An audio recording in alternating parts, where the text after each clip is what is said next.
Dito sa Papa Dudut Stories, ikaw ay hindi nag-iisa.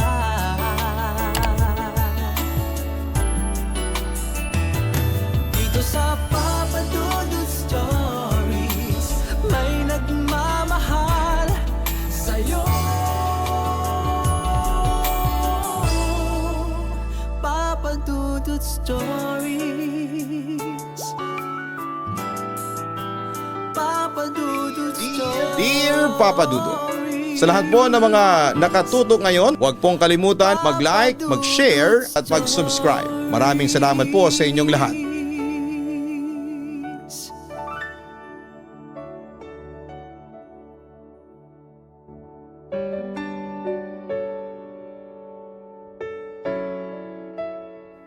Distance between two people is inconsequential when their souls are united.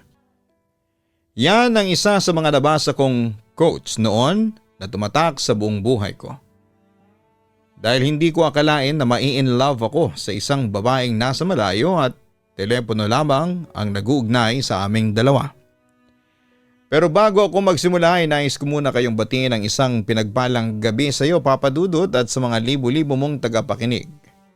Siya nga pala, ako po si Drew, 36 years old at ngayon ay kasalukuyang nagtatrabaho bilang loan agent ng isang financial institution dito sa Makati. Nalaman ko ang tungkol sa YouTube channel mo na Papa Dudut Stories sa pamamagitan ng pinsan kong babae na matagal ng subscriber. Siya mismo ang nagkumbinsi sa akin na sumulat dahil meron daw akong love story na kakaiba and worth sharing daw. Kaya heto, napapayag na rin niya akong sumulat at kahit na busy ako sa trabaho ay pinilit ko pa rin tapusin ang sulat kong ito. Papa Dudut, nagkaroon ako ng girlfriend noon, si Jamil.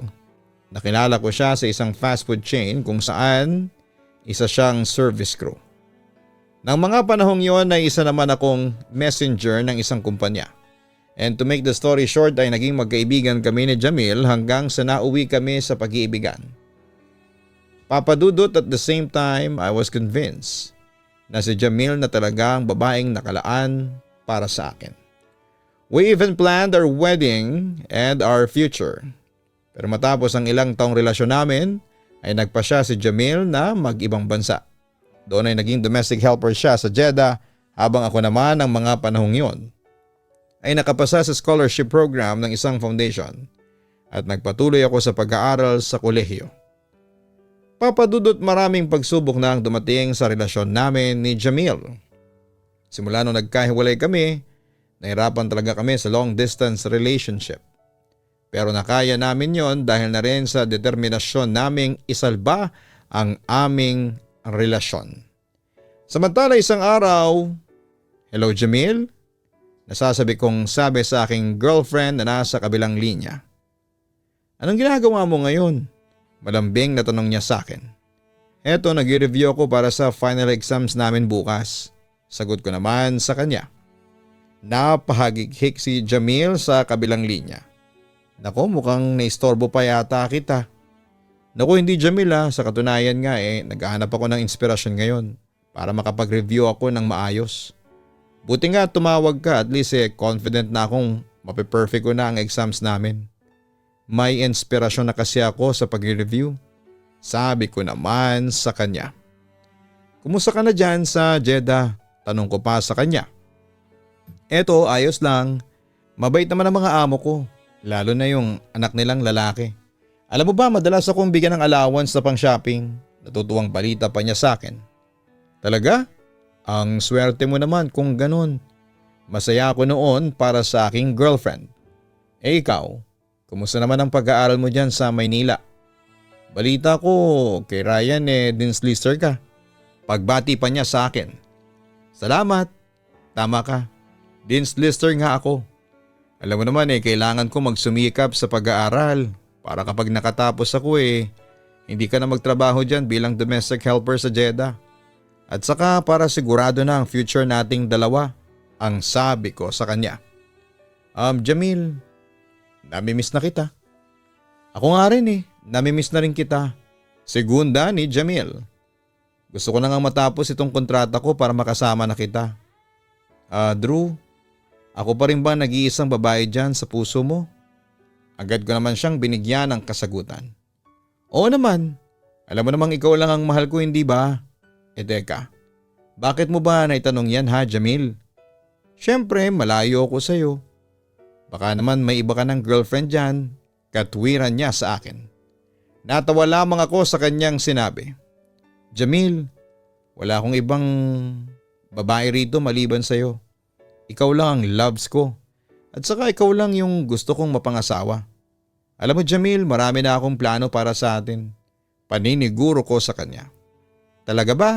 Nasasabik niyang wika sa akin. Makatapos lang talaga ako Jamil at maging stockbroker agent. Hindi mo na kakailanganin pang magtrabaho sa ibang bansa kasi malaki na ang kikitain ko, tapos kapag nakaipon na tayo magtatayo tayo ng sarili nating negosyo. Pero bago ang lahat pagka-graduate ko magpapakasal na tayong dalawa. Yon ang binitawan kong pangako sa kanya, Papa Dudut. Alam mo Jamil, super excited na ako na dumating ang araw na yon. Sabi ko pa sa kanya na may halong pananabik. Pagkatapos ng ilang minuto pang kwentuhan ay nagpaalam na sa akin si Jamil at masaya akong bumalik noon sa pag-review. Ngunit nagulat na lamang ako nang mag-ring ulit ang aking cellphone. Pagkakita ko sa screen, napansin kong bagong number ang rumihistro. Agad ko naman yung sinagot. Hello Lisa? Lisa, ikaw ba yan? Sabi ng boses ng babae sa kabilang linya. Excuse me miss. Sinong tinatawagan nyo? Mahinahon kong tanong sa babaeng tumatawag.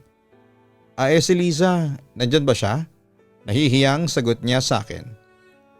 Pasensya na miss pero mukhang nagkamali ka yata ng number na denial.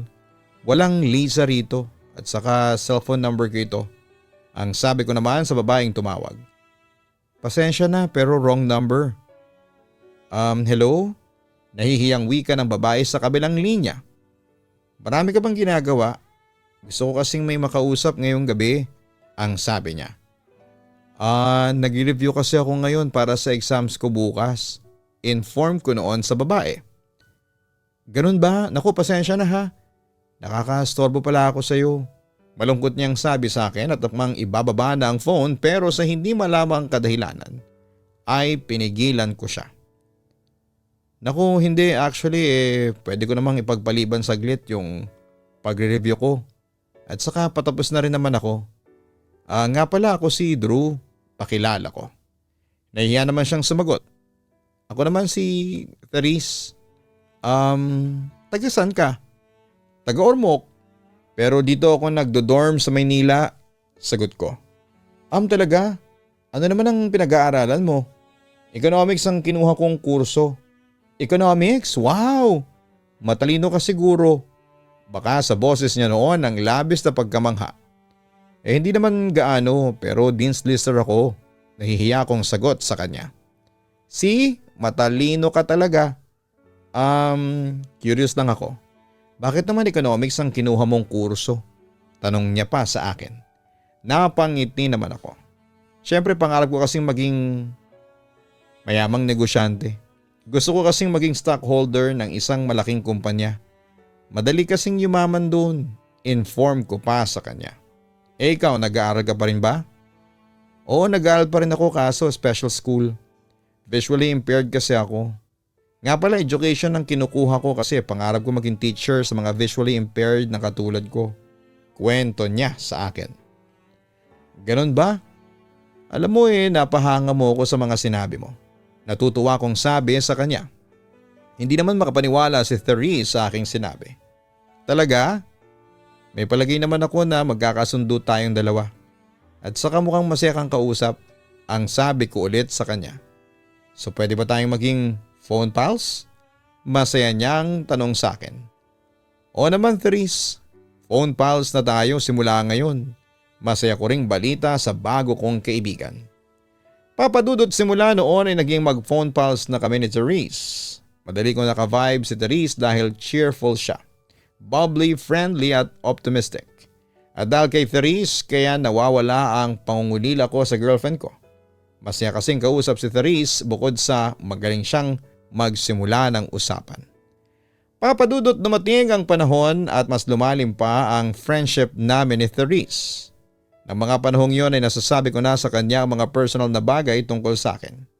Si Therese din ang hinihingan ko ng payo sa tuwing nagkakaroon kami ng problema ni Jamil. Tulad na lamang isang gabi. "Hello Drew, kumusta ka na?" Bati sa akin ni Therese. Halatang tuwang-tuwa siya na makausap ulit ako sa cellphone. Samantala, nagbuntong hininga naman ako bago nagsalita. "Ay, hindi ako okay eh." "Bakit naman? Si Jamil ba? Hindi ka pa rin ba niya tinatawagan hanggang ngayon?" Usisa niya sa akin. "Oo, mag-isang buwan na siyang walang communication sa akin. Nag-aalala na nga ako sa kanya. Eto nga hindi na nga ako makapag-concentrate sa pag-aaral dahil lang sa kakaisip sa kanya. Baka kung ano lang nangyari sa kanya dun, sa Jeddah." Malungkot kong sagot sa aking kaibigan. Baka naman nagtatampo pa rin sa'yo hanggang ngayon." Sumagi ulit sa alaala ko yung huling tampuhan namin bago siya nawala ng komunikasyon sa akin. Malamang simula kasi nung magkatampuhan kami nung isang buwan hindi na siya tumatawag sa akin. Tapos hindi na rin niya sinasagot yung mga email ko sa kanya. Ang masakit pa, blinak pa niya ako sa Facebook. Kwento ko pa kay Therese. "Ganun ba? Nakakalungkot naman." Wika na lamang niya. Bakas ko sa kanyang boses ang labis na kalungkutan. "Alam mo Therese, nasasaktan na ako sa ginagawa sa akin ni Jamil. Masakit pala na baliwalain ka ng taong mahal mo. Nagpakumbaba na nga ako kay Jamil. Ilang beses ako nag-email sa kanya para humingi ng sorry pero wala lang sa kanya. Masakit sa akin yun kasi kung tratuhin niya ako parang napakalaki ng mga kasalanang nagawa ko sa kanya. Paglalahad ko. Drew, lakasan mo lang ang loob mo. Huwag mong pabayaan ang sarili mo nang dahil lang sa girlfriend mo.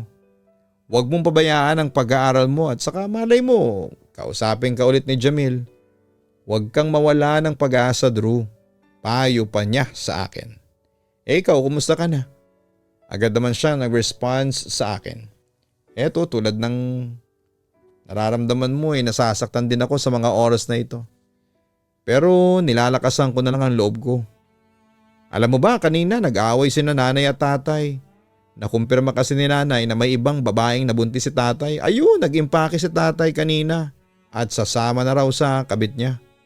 Kaya heto, iyak nang iyak si nanay. Dinadamayan ko nga ngayon."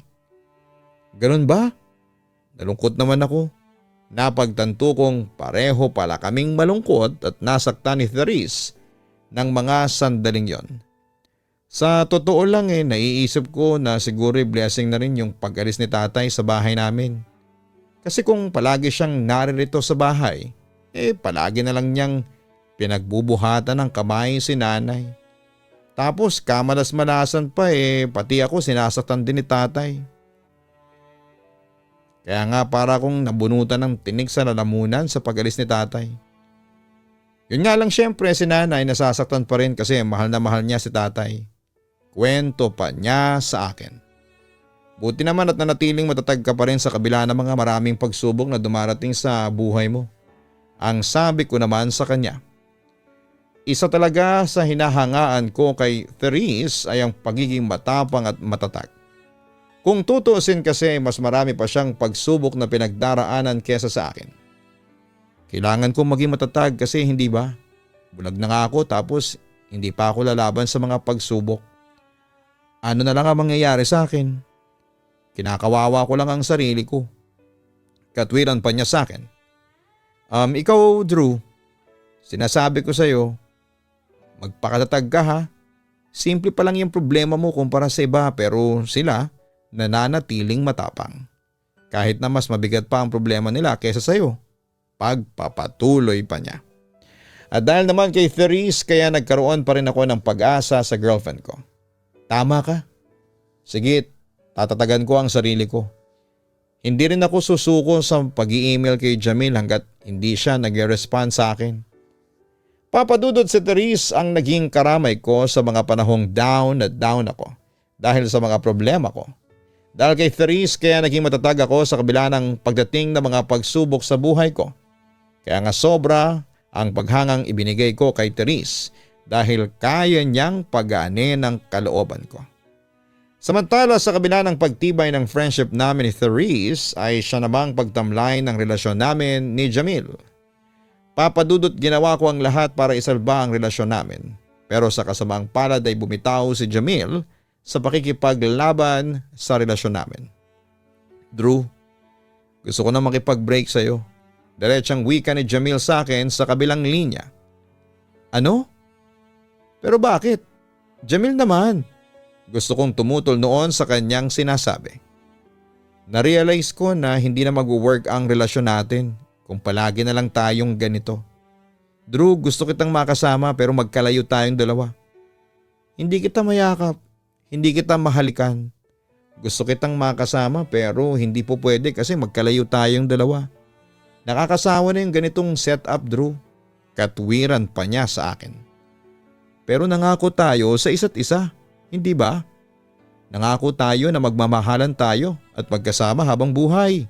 Giit ko sa kanya. Ngunit hindi pinansin ni Jamil ang sinabi ko.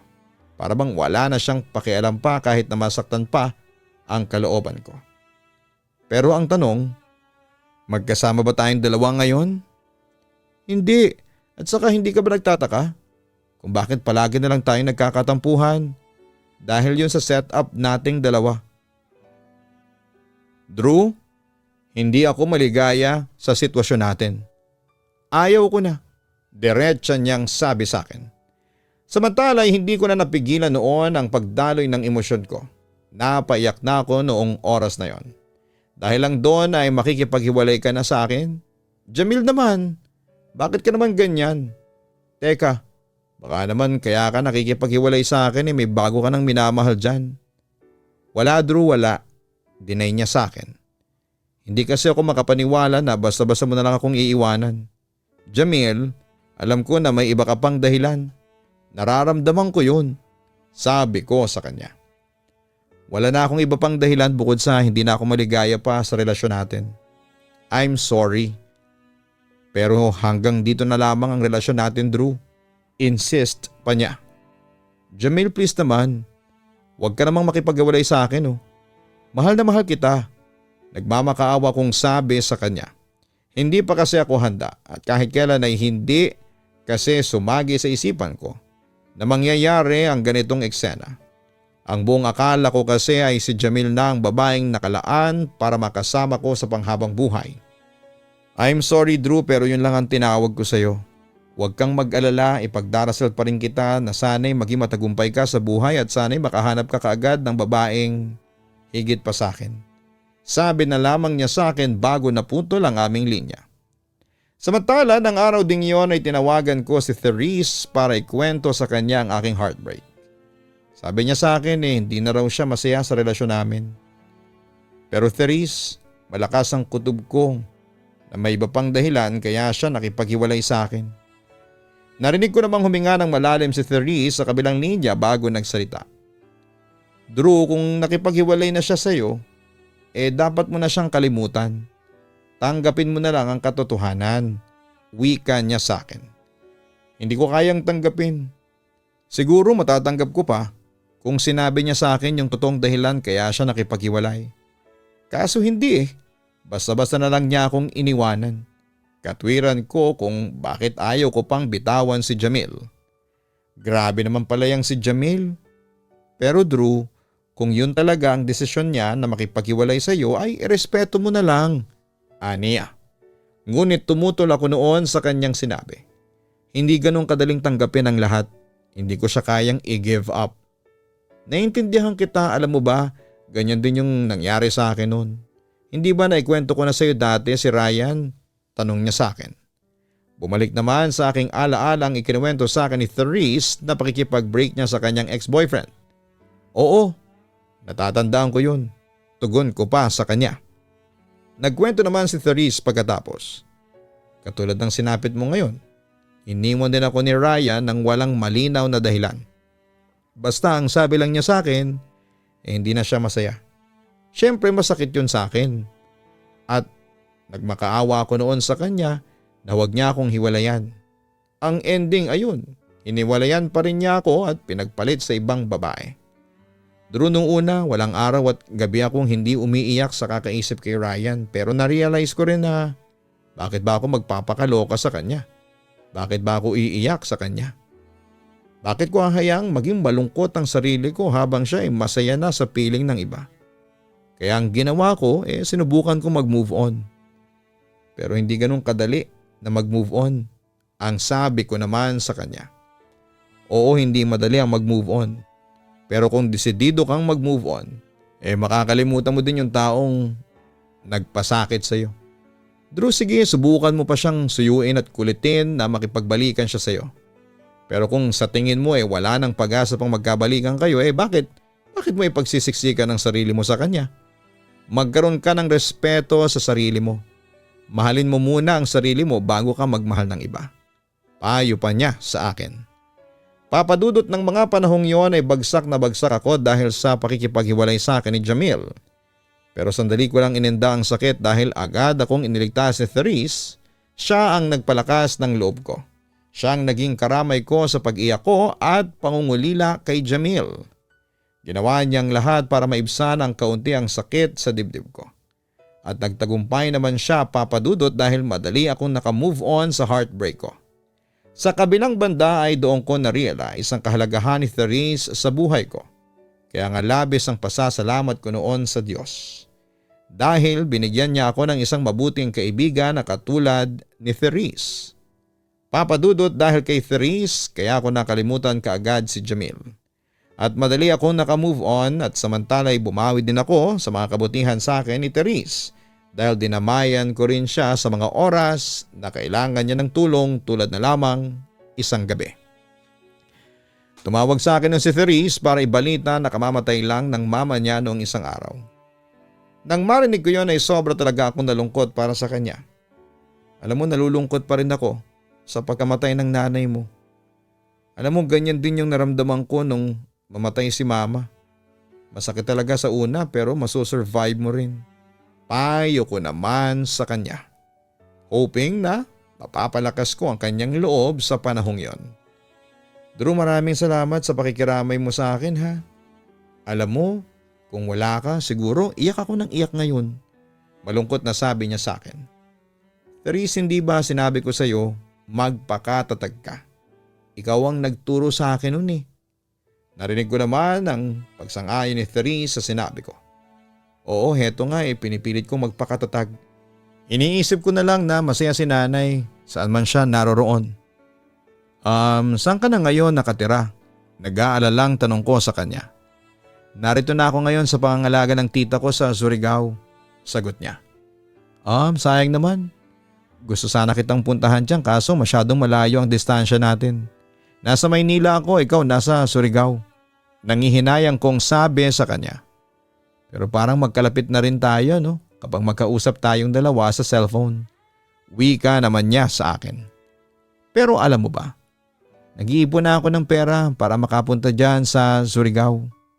Actually, nagpaalam na nga ako sa papa ko na pupuntahan kita dyan. Inform ko naman sa kanya. Nakaramdam naman ng excitement si Therese sa sinabi ko. Talaga, gusto ko yan. At saka excited akong makita ka. Alam mo na, hindi ko pa kasi nakikita ang itsura mo. Maski rin ikaw ay hindi pa ako nakikita. Sa Facebook sana kaso ang sabi mo sa akin walang Facebook account ka. Ang sabi ko naman. At saka idagdag mo pa na hindi ako masyadong marunong gumamit ng computer. Dagdag pa niya habang natatawa. Pero di bali, magkikita at magkikita pa rin tayong dalawa. Darating din ang tamang panahon para sa atin, kampante kong sagot sa kanya. Siya nga pala, kumusta na kayo ni Jamil? Tanong naman niya sa akin. Ay nako, wala na kaming pag-asa magkabalikan. Naalala mo?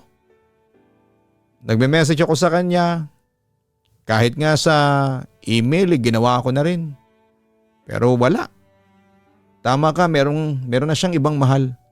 Actually, kakakasal lang niya sa anak ng amo niyang Arabo.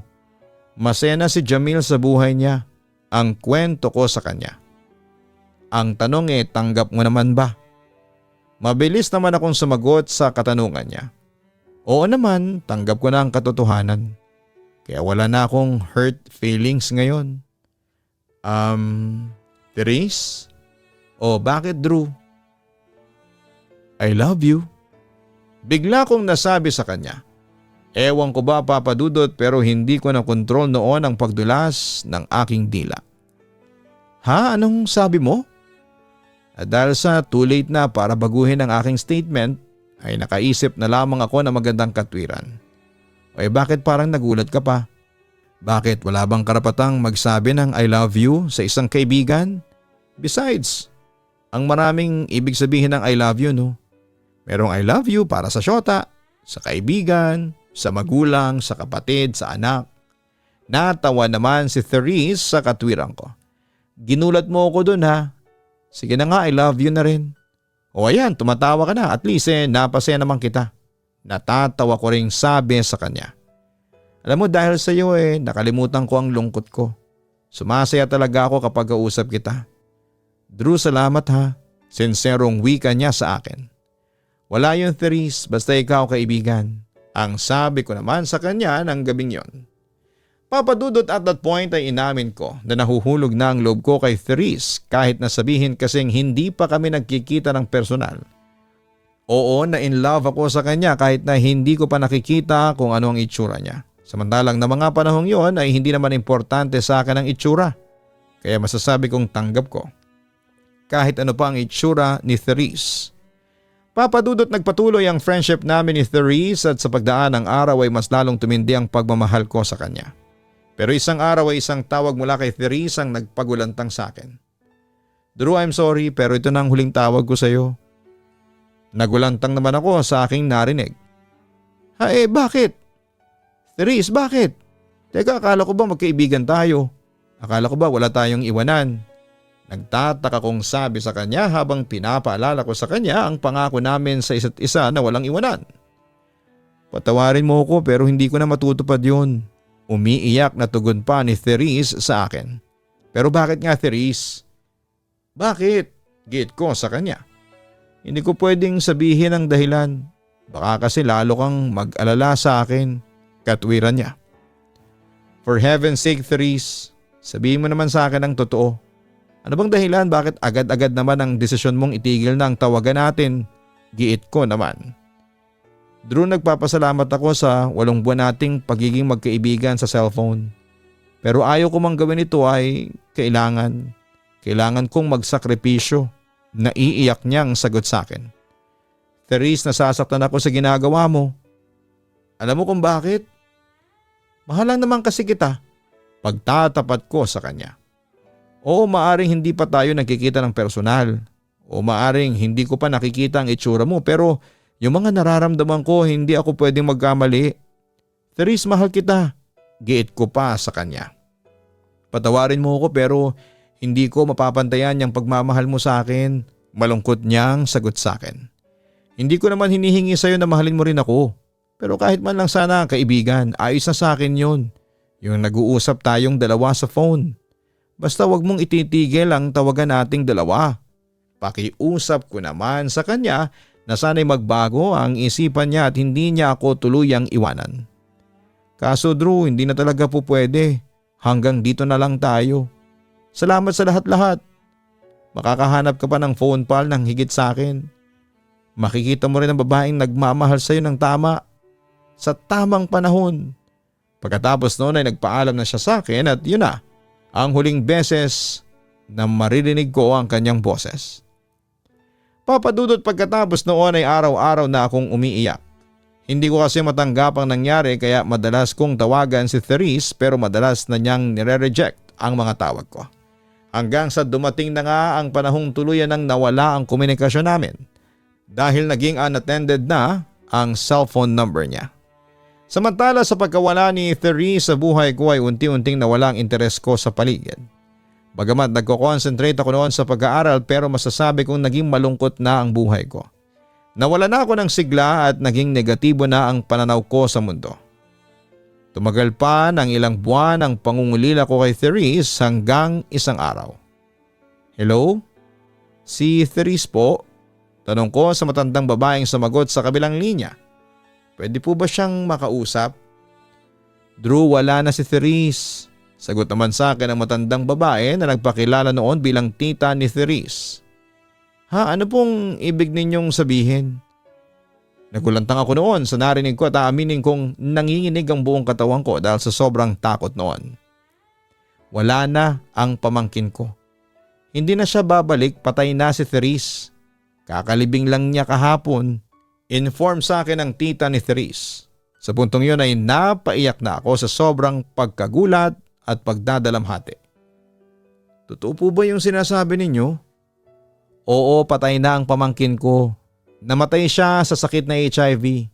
Pagtatapat pa ng kausap ko sa kabilang linya. HIV? Pero bakit po? Bakit po siya nagkaroon ng ganun? Naguguluhang tanong ko. Na-aksidente si Therese noon at kinailangan niya ng dugo. Nasalinan siya ng dugong positibo sa HIV. Ayon, pagkaraan ng 1 taon, nagsimula nang magkaroon ng pagbabago sa katawan niya. Nabulag siya, nagbago ang itsura niya. Kwento pa nito sa akin. Nanlumo naman ako sa aking narinig. Diyos ko. Alam mo ba, nagkikwento ka sa akin ng pamangkin ko. Sabi niya ay mag-best friends daw kayo. Hindi raw nakokompleto ang araw niya kapag hindi ka raw niya nakakausap. At saka tamang-tama yung dating mo sa buhay niya. Kasi nung mga panahong yun ay lugmok na si Therese. Wala na siyang kapag-apagasang mabuhay ng masaya. Pero ginawa mong lahat para mapasaya siya kahit man lang sa maikling panahon. Drew, bago mamatay si Therese ay sinabi rin niya sa akin na gusto niyang humingi ng tawad sa iyo. Kasi iniwan ka niya ng walang dahilan. Drew, nagawa lang niya. Naiwanan ka kasi natatakot siya na malungkot ka sa oras na mamatay na siya. Ayaw kanyang maging malungkot. Hindi raw siya matatahimik. Ginawa niya yon para makalimutan mo siya agad. Pahayag sa akin ang tiyahin niya. Pero hindi po ba niya naisip na mas nasasaktan ako noon? Dahil sa ginawa niya? Ang sabi ko naman sa tita niya. Alam mo ba, Drew? Bago siya mamatay ay sinabi niya sa akin na gusto ka raw niyang tawagan para humingi ng tawad kasi hindi na niya nagawa. Kasi nung araw na yun ay bumigay na rin ang sarili niya. Drew, pinagsisihan na ni Therese ang ginawa niya sa iyo. Sana mapatawad mo na siya. Pakiusap sa akin ang tita niya. Na nooy humahagulhol na sa kabilang linya. Opo, napatawad ko na po si Therese doon. Napagulhol na rin po ako ng sandaling yon, Papa Dudut. At saka Drew, may sinabi pa siya sa akin. Mahal ka raw niya. Ha, talaga po? Lalong nasaktan ang aking puso nang marinig ko ang sinabing yon ang tiyahin ni Therese. Drew, mahal na mahal ka ng pamangkin ko. Nung huling tawag niya sa iyo ay pinagtapat niya sa akin ang lahat na mahal ka raw niya, kaso natatakot siyang mahalin mo siya kasi nga ayaw kanyang masaktan kapag namatay na siya. At saka natatakot din siya na baka talikuran mo siya dahil sa sakit at itsura niya. Dagdag pa niya. Agad ko namang ipinagtapat sa kausap ko ang totoo kong nararamdaman para kay Therese. Tita, minahal ko po ang pamangkin ninyo kahit na sa cellphone lang ang ugnayan naming dalawa. Wala akong pakialam kung ano man ang itsura niya o sakit niya. Minahal ko siya kasi siya ang sinasabi ng puso at utak ko. Tita, masakit nga lang sa akin at hindi ko na iparamdam sa kanya ng personal na mahal ko siya. Sayang po talaga. Sayang. Papa Dudut, hindi ko matanggap ang nangyari kay Therese. Masyado akong nasaktan. Mas masakit ang naramdaman ko doon kesa sa naramdaman ko noong hiniwalayan ako ni Jamil. Papa Dudut, doon ko na-realize na labis kong minahal si Therese kaya sa pagkamatay niya ay gumuho noon ang mundo ko. Matagal-tagal din ang inabot bago ko tuluyang natanggap na wala na si Therese. Samantala sa tulong ng tita niya ay napuntahan ko ang puntod ni Therese sa Surigao. Kaya simula noon ay taon-taon na akong nagdadala ng bulaklak sa puntod niya. Palagi ko ring sinasama si Therese sa mga dasal ko sa Diyos na sana'y masaya na siya saan man siya naroroon. Papa Dudut, sa puntong ito ay aaminin ko sa inyo na mahal ko pa rin si Therese hanggang ngayon. Kung papipiliin ako ng makakasama habang buhay ay siya pa rin ang pipiliin ko. Pero dahil sa wala na siya ay wala na sa plano ko ang mag-asawa o magmahal ng ibang babae. Samantala'y tuloy pa rin ang buhay sa akin and concentrated na lamang ako sa pagkataguyod sa mga magulang ko at pamangkin ko. Masaya na rin ako ngayon dahil naniniwala ako na hindi ako iniwan ni Therese at patuloy pa rin siya sa pagbabantay at paggabay sa akin. Hihintayin ko na lamang siguro na dumating ang panahon na magkikita ulit kaming dalawa sa kabilang buhay.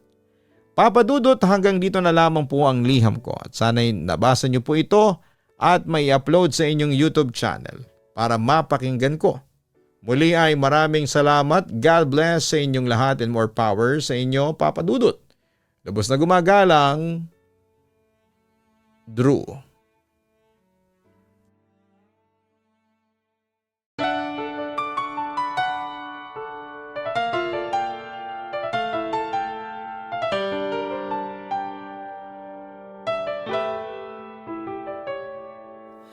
Ang buhay ay mahiwaga, laging may lungkot at saya. Sa Papa Dudut Stories, laging may karamay ka.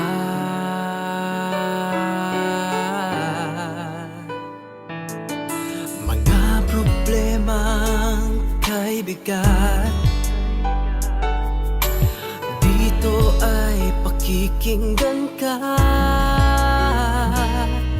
Sa Papa Dudut Stories, kami ay iyong kasama. Dito sa Papa Dudut Stories, ikaw ay hindi nag-iisa.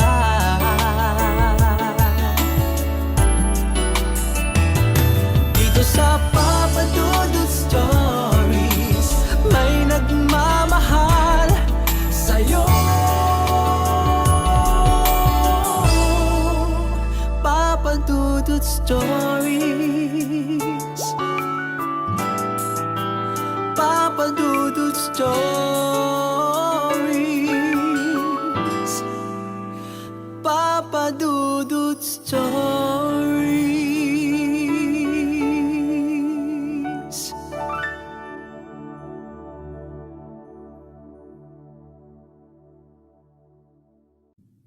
Matakot, kabahan sa mga kwentong nakakagimbal sa Kaistorya YouTube channel with daily post at 7 p.m.